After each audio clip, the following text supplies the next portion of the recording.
В эфире телеканала «Якутия-24». Главные события уходящего дня. В студии работает Алексей Соколов. Здравствуйте. Закрыта переправа Якутск-Нижний Бестях. В направлении трассы Вилюй введены ограничения. Начинают курсировать суда на воздушных подушках. Перевозчики озвучили тарифы на сезон. 5 месяцев до пробного запуска и 10 до ввода в эксплуатацию проходит последнее приготовление на объекте «Сила Сибири». Ситуация вопиющая. Глава Якутии дал поручение разобраться в необоснованных проверках частных детских садов в Якутске. И снова на крыло. Авиакомпания «Якутия» совершила первый международный вылет после запрета. Репортаж с рейса Якутск-Сеул.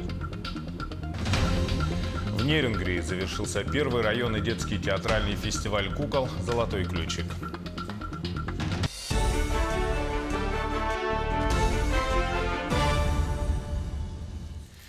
15 апреля – день, когда на большинстве переправ Якутии закрывают проезд. Этот год не стал исключением. На трассе Вилюй с 16 апреля вводится ограничение грузоподъемности до 4 тонн, а закрытие запланировано на 18 апреля. С сегодняшнего дня запрещено переправляться в направлении Якутск-Нижний Бестях. Все подробности в материале Дмитрия Тымырова. Установка запрещающих знаков и засыпка дороги. Рабочая комиссия по закрытию зимников сегодня проехалась по переправам столицы. На сегодняшний день вот работает техника. Мы отсыпаем. Сейчас будем убирать знаки. Знаки будем ставить уже запрещающие знаки. Уже техника уже не должна выходить на лед. И с сегодняшнего дня мы будем убирать будки, посты. И все, на этом зимник закрыт. Водители транспортных средств в недоумении. Многие из них думали, что закрытие переправы будет с 16 апреля. Всегда было включительно. Всегда было. Да, всегда было. Поэтому мы все берем, у нас план, мы уже планируем. Да. Время 15, сегодня последний день. Да, сегодня вот переезжаем. Вы считали то, что включительно? Да. Всегда. В интернете везде 25 лет ездил, включительно всегда идет 15. А сейчас вам что говорят? А сейчас там по 15. по 15, то есть с 15. Между тем, дорожные полицейские пока не штрафуют водителей, с ними ведут профилактические беседы. Выписывать штрафы начнут уже после официального подписания документов. Штрафы начинаются от 3000 рублей и могут достигать до 1 миллиона. Поэтому водителей транспортных средств просят не нарушать установленные запреты. В целом, на сегодня на территории республики пока еще функционирует 39 ледовых переправ. С 15 апреля на территории республики закрываются 12 ледовых переправ. Одна федерального значения через реку Лена, Якутск, Нижний Бестях. 3 республиканского значения через реку Лена, Хатас и Павловск, Кангалас и Сотинцы. И через реку Алдан, Усьмая, Эльдикан. И также 8 переправ ледовых муниципального характера. Завтра закрытие переправ планируется в Вилюйской группе улусов, а также в Тампонском районе. Закрытие автозимников в северных и арктических районах Якутии планируется с 20 апреля. С примерными датами закрытия переправ можно ознакомиться на официальном сайте Министерства транспорта Якутии. Дмитрий Тымыров, Георгий Григорьев, Якутск. По маршруту Якутск-Нижний Бестях начали курсировать суда на воздушной подушке. Отправиться на тот берег из столицы республики можно с территории 202-го микрорайона. По словам представителя транспортной компании, тариф на перевозку составляет 1500 рублей. Детей до 5 лет перевозят бесплатно. Для ветеранов Великой Отечественной войны и детей от 5 до 10 лет действует скидка в размере 50%. Тем временем в Якутии полным ходом идет подготовка к безопасному пропуску паводковых вод. Проводится комплекс мероприятий, направленных на повышение готовности сил и средств Якутской территориальной подсистемы РСЧС. Сегодня на заседании комиссии под председательством главы республики было решено обеспечить контроль выполнения работ по ослаблению прочности льда на реках, обеспечить работоспособность систем оповещения населения в населенных пунктах, подверженных угрозе затопления, а также обеспечить готовность эвакопунктов для размещения пострадавшего населения. Ледоход на реке Лена в пределах Ленского и Алекминского районов ожидается 5-11 мая. Ниже города Алекминска 11-13 мая. На участке Покровск-Якутск-Кангаласы 14-19 мая.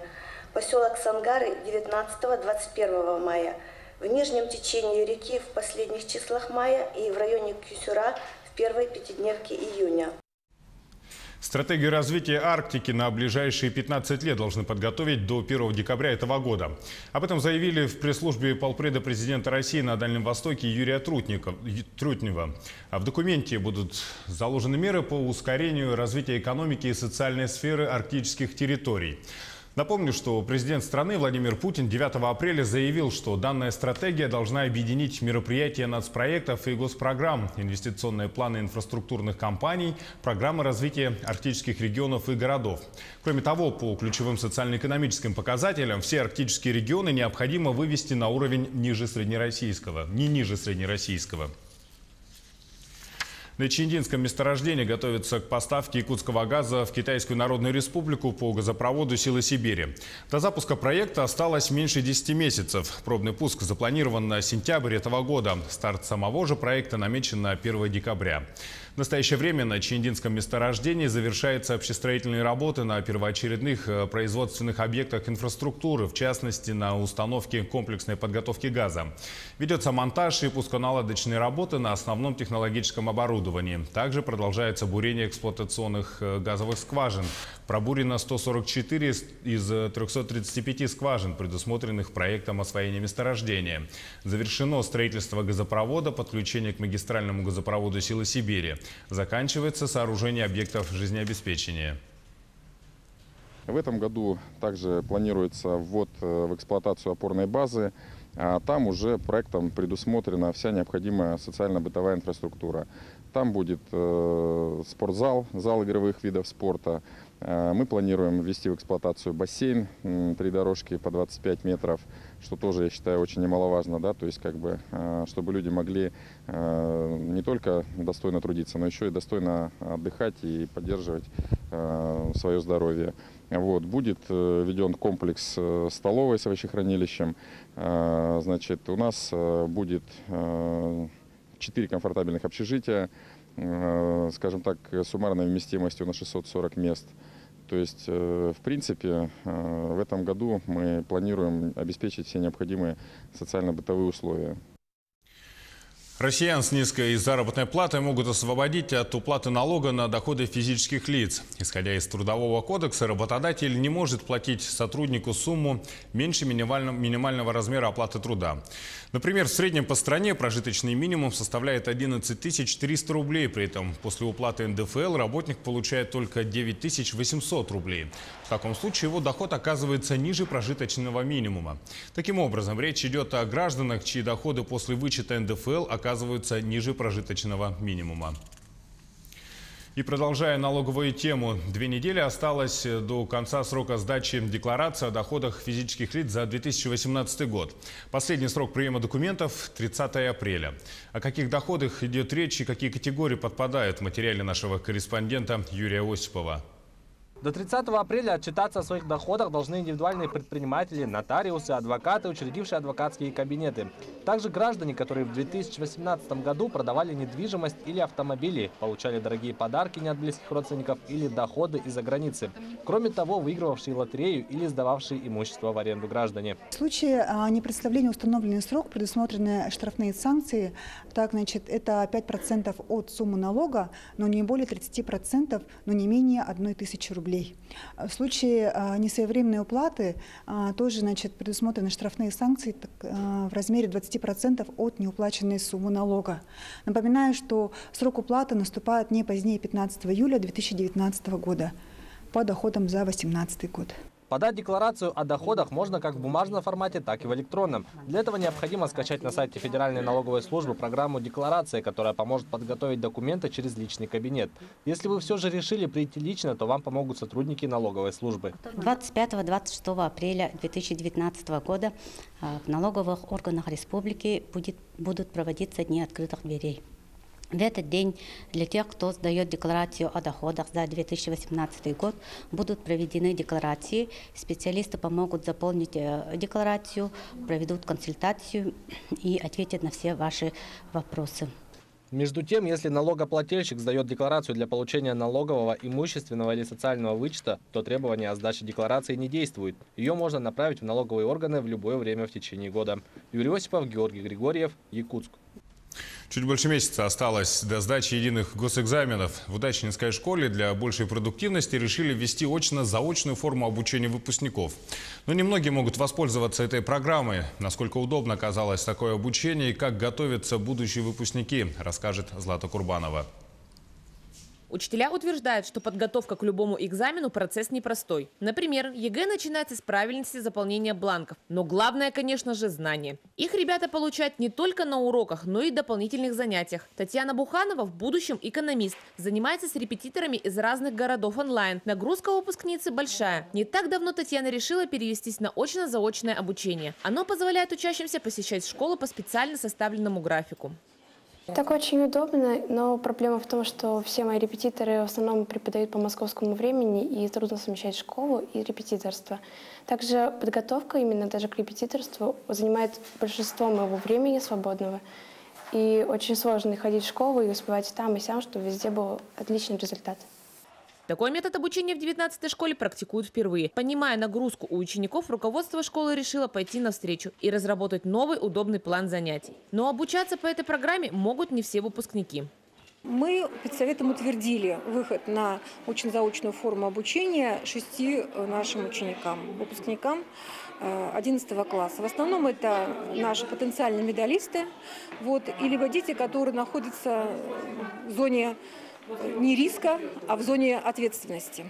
А вот в 24-й школе такого метода не придерживаются, но всячески стараются помочь ребятам в подготовке к ЕГЭ. Например, в школу ежегодно приезжает преподаватель Галина Протодьяконова из Северо-Восточного федерального университета города Якутск. Она использует свою методику, помогает ученикам находить легкие пути в решениях сложных математических задач.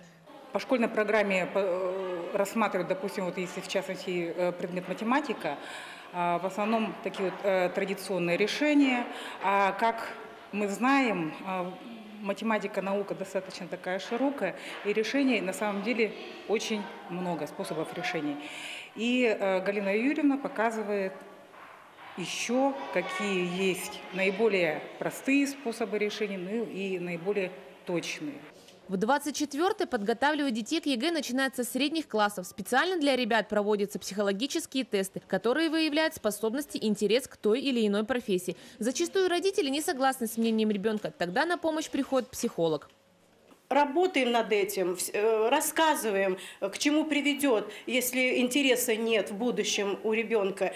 Все-таки, если есть интерес, это и будет и стимул, и стремление, и карьерный рост, и всяко разъясняем, и психологическую помощь оказываем родителям.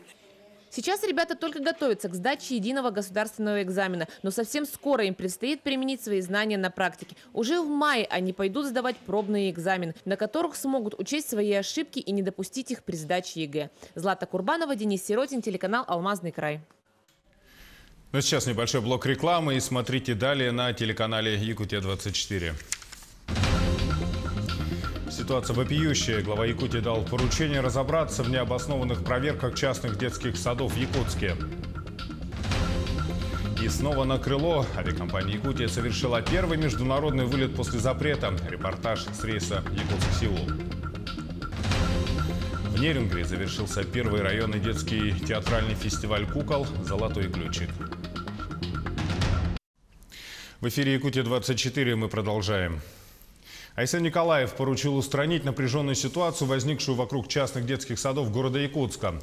Соответствующее поручение глава республики дал членам Кабинета министров. Айсен Николаев отметил, что к нему обратились руководители частных детсадов с просьбой разобраться с необоснованными внеплановыми проверками этих учреждений.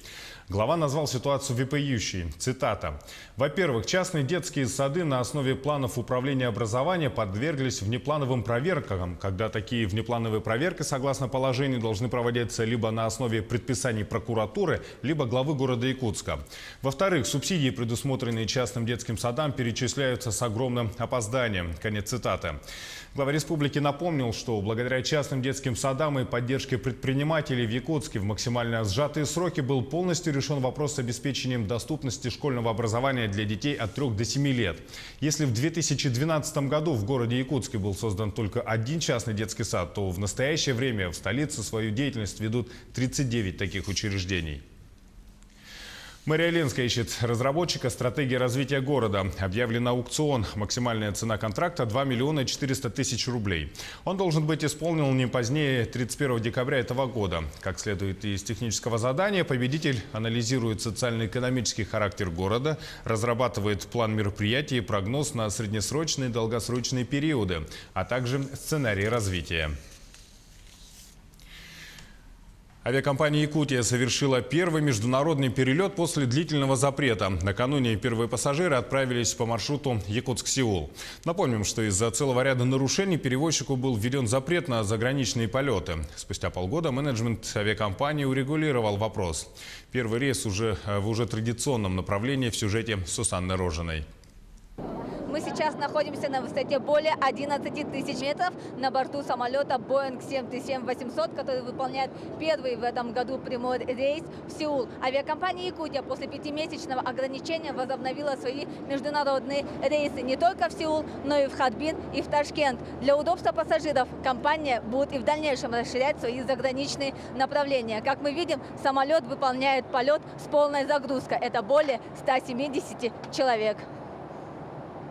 Первый его полет и первые шаги как раз сейчас. Ему 10 месяцев и первое путешествие в Сеул.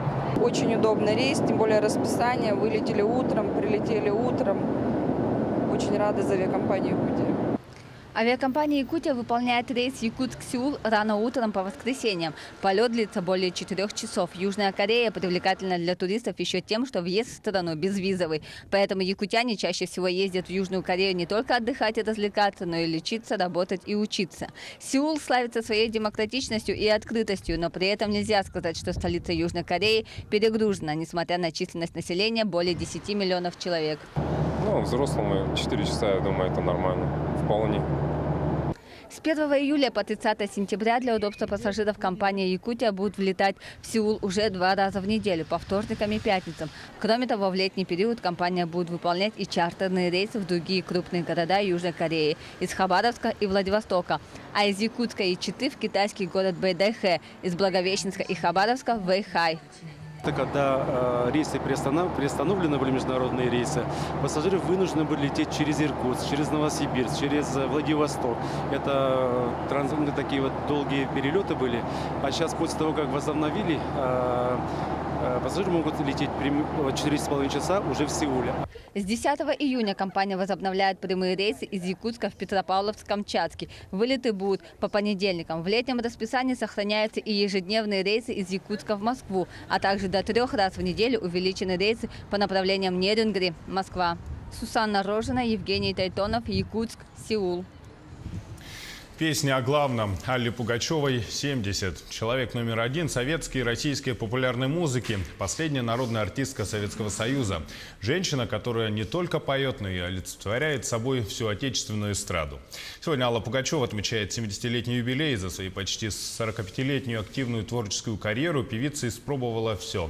Она исполняла классические эстрадные номера за авторством Раймонда Паулса, пела почти авангард в фильме «Выше радуги», поражала всех арт-роком, композициями в конце 70-х, полюбилась телезрителям, романсами в «Иронии судьбы» и даже примеряла на себя образ западной рок-певицы в 80-х. Каждая ее ипостась неизменно пользовалась всенародной любовью.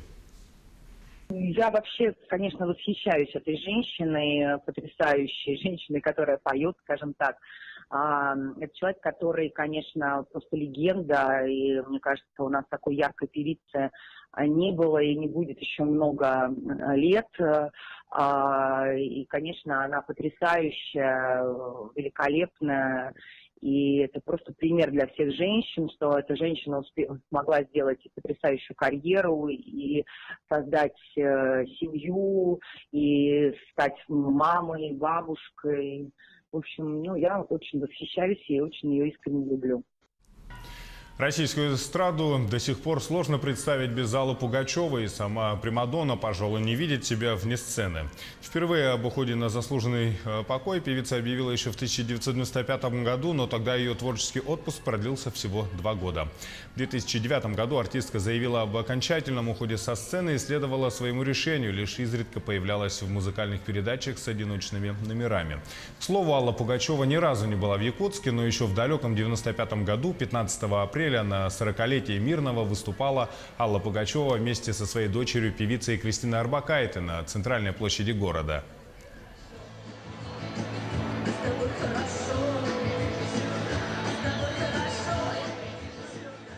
Желаю ей долгих лет, здоровья, вдохновения, настроения, потому что она не всем нам подарила столько счастливых минут, когда мы слушаем ее песни, и пусть эта любовь вернется.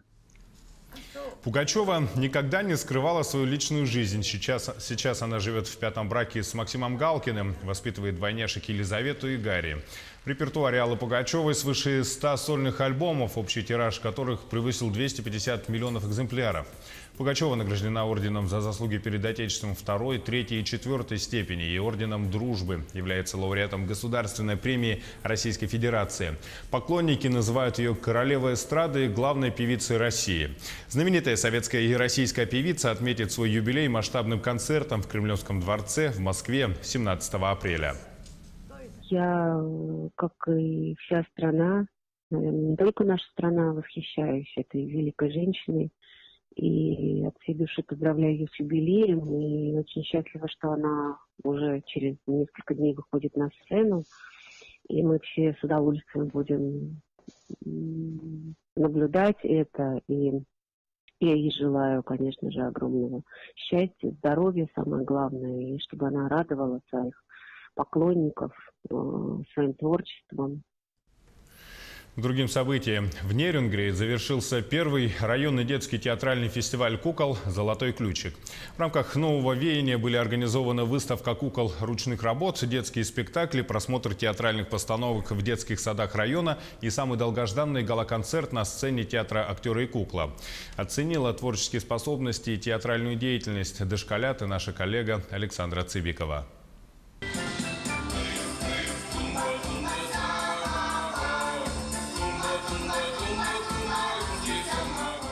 255 дошкольников примерили на себя роль актера театра.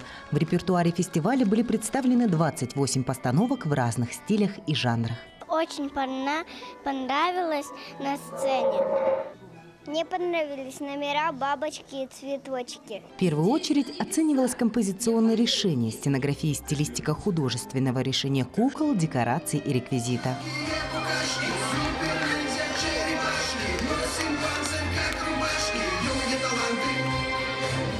Требования к артистическим данным были стандартными. Учитывались голосовая характеристика персонажа, соответствие образу, ритм и музыкальность маленького артиста. Мы в восторге. Мы хотим огромное спасибо сказать всем, кто принял участие, потому что проделана работа глобальная. Спектакли все были очень хорошие, на хорошем уровне. И на самом деле судить было очень сложно и выбирать главную, лучшую постановку. Потому что хотелось отметить каждого, наградить каждого. Участниками смотра конкурса смогли стать воспитанники 18 детских районных и городских садов в возрасте от 2 до 7 лет и различные категории педагогических работников и родителей.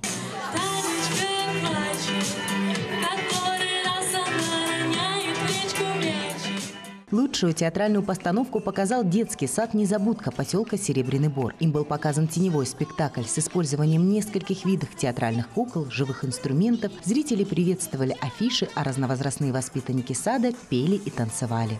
Такие постановки, такие фестивали необходимы нашим детям.